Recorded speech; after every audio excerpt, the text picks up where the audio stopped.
Hi everyone, good evening. My name is Vivekananda Mohapatra. I'm from AWS ProServe. So yeah, today I'll be talking about the newly introduced feature, asynchronous I/O, and how it is helpful.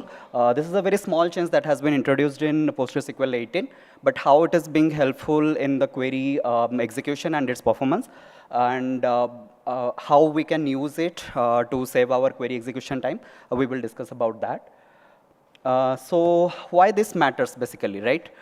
Because if we look at the PostgreSQL earlier versions, that is 17 or less than that, what is exactly happening is like it is actually Postgres is doing a blocking call to the system. That means for every query that is being put forward to the system, it is going to the OS and trying to put it in a sequential manner. Unless and until it is getting the result, it is just waiting for that. So you might be observing that in the CPU idle time, right? So you can think it of as in a scenario where a librarian is just going to fetch a book for every time someone is coming. Instead of getting multiple books and serving multiple customers at the same time, it is just doing it in an inefficient way, right? So with that, what was happening is like for a network attached storage systems, which is in most of the SSD devices these days, particularly in Amazon EBS, the latency can go up to 1 millisecond for every execution. So just imagine like every time it is doing a fetch, it is just adding up to the execution time.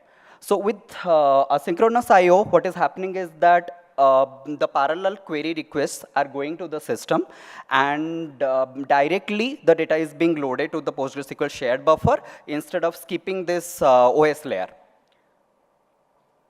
Yeah. So now we will discuss about the asynchronous I/O architecture, how it is basically happening.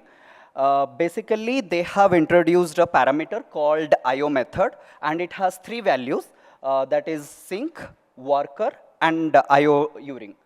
So if I talk about what is sync, I have to go back again one more step back, which is like PostgreSQL 17. Basically, that has introduced or paved the way for this asynchronous I/O like introduction.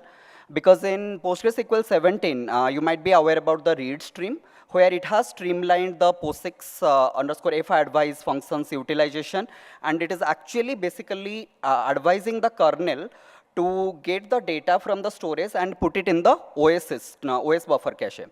So again, with the problem with that is that it is not actually getting into the PostgreSQL shared buffer. The PostgreSQL database, it again has to do a syscall. That means it has to go to the OS to fetch that particular result. So with the sync method, basically it is actually doing the older versions work, which is a kind of better than the synchronous call, but still it has to depend upon the OS cache. Now coming to the second one, or which is the default one, the worker method. We have another settings with that where you can define the number of workers. It has one worker which is working as a enqueuing the process of whatever the read request that is coming, and then the IO workers that you are setting it to with the parameter IO underscore workers, right? So that will be actually interacting with the kernel and directly processing or producing the results into the PostgreSQL shared buffer. Finally, we have the most efficient method, which is like IO underscore uring, but it all depends upon the Linux kernel version, though it has been introduced back in like 2.5 Linux kernel version, but it was not that efficient. So we have to be on Linux kernel version of 5.1, where and the file system and the configuration of the operating system has to be like compatible with the IO uring setup. So with that, what basically happens, like it uses a shared ring buffer between your kernel as well as your directly PostgreSQL shared buffer. So bypassing the entire like intermediate step of using the OS buffer cache. So yeah, how this is basically helping. So in case of wherever there is a read-heavy query paths, right, wherever you are using the sequential paths or bitmap heap scans or even the cold cache queries, right? So in those cases, it will be useful. And now we can observe this with the new view that is available underscore PG underscore AIOs. maybe the explain analyze cannot be like sufficient enough, or you might not be observing that much changes over there, but you can use this view to see the changes. Yeah.